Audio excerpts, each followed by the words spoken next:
Super fat, super long, not real dark. This fish came out of deep water. Got that NEKO rig way down there.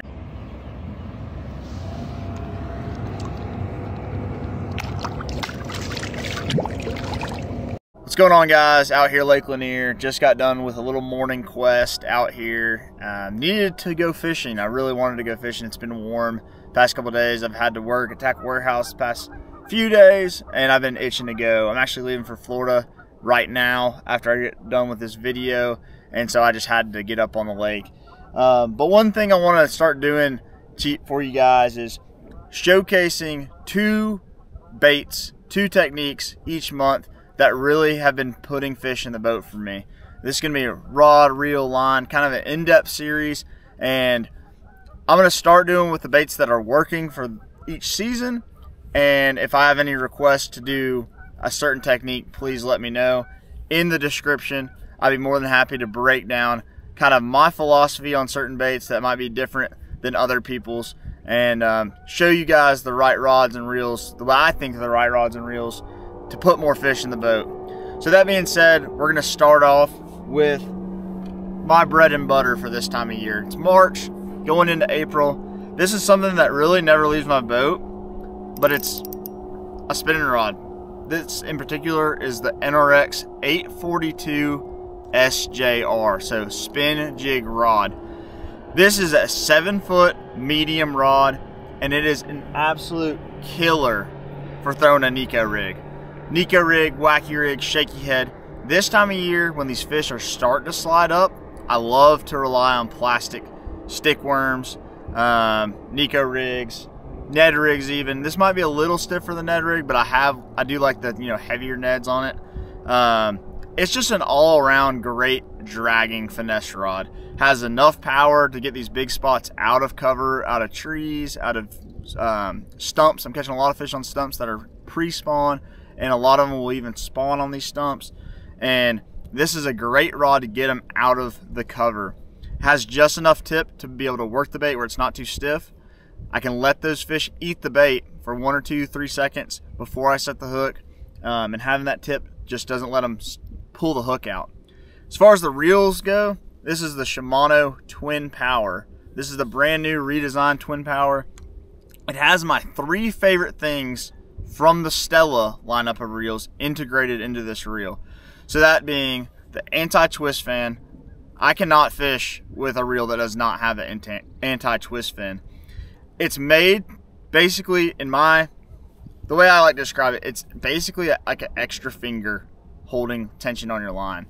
So whenever I'm scoping back and forth real fast, moving the trolling motor around, and I fling this light Japanese, sometimes it comes off the spool too fast and it'll create a line twist or wind knot, and that's not what we want. So that anti-twist fin just adds a little bit of extra pressure onto the line itself, but whenever I engage, it's not there. So really huge fan of anti-twist fin.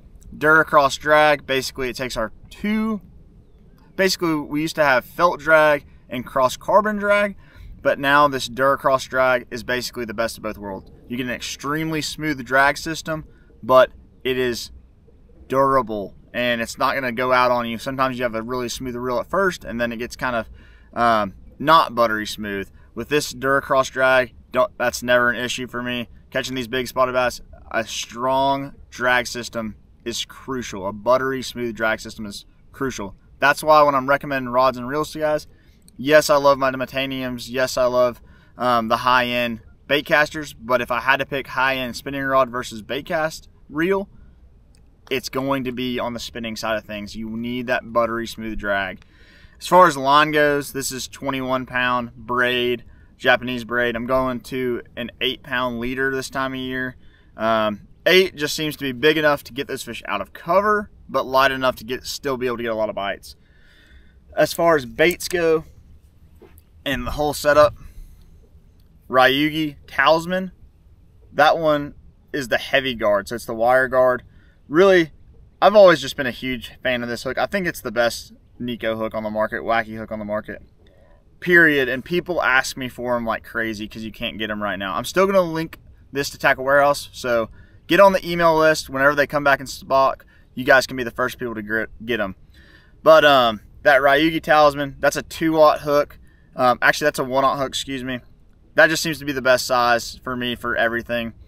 And then I'm putting a nail weight into my worm, whether it be a 3/32 or an 1/8 ounce. Today I was throwing an 1/8 just because that's what I had. I've been running out of been out of super glue, so you know, you throw a lot of nail weights when you don't have super glue. So make sure to get the blue Loctite. They don't have that on Tackle Warehouse, but they should. As far as worms go, this right here is the Big Bite Bait Sensation Stick. This is just green pumpkin. You know, they make the Nikorama made for NEKO rigging. But for me, on a spotted bass lake, I like a big fat worm, like a Senko style bait. And this one in particular is a Sensation Stick from Big Bite Baits.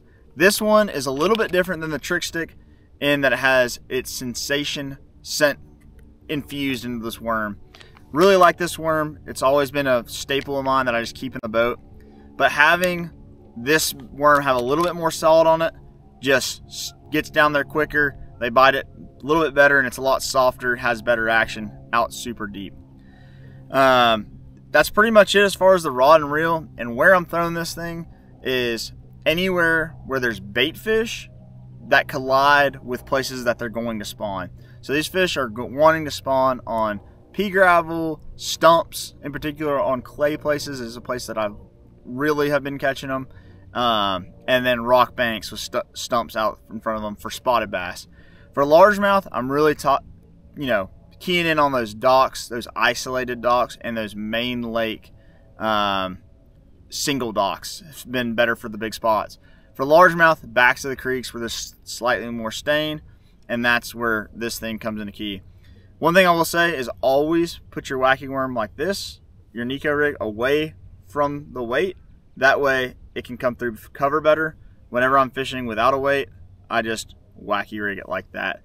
Guys, for the next month and a half, this is going to be a staple in my boat, and it shouldn't leave yours either. So check out G Loomis, check out Shimano, Big Bite Baits, Ryugi Japan. This is a 8-pound mastiff fluorocarbon. If I didn't say that earlier, I'll link that below as well. And it's just a great all-around system for putting big fish in the boat this time of year. Guys, if you have any questions or want to book a trip with me on Lake Lanier or any other lake in Alabama and Georgia, please hit me up. I'll have my link to my website below, or hit me up on Instagram at jmadfishing. So, guys, I appreciate it. Check it out. Link to Tackle Warehouse. You can get this at Tackle Warehouse or any other fine retailers. Peace out. I gotta go to a wedding.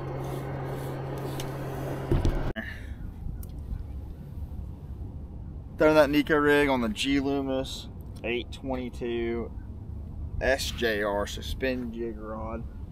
It's my favorite one for the NEKO rig. It's a pretty big little spot. Pretty good one.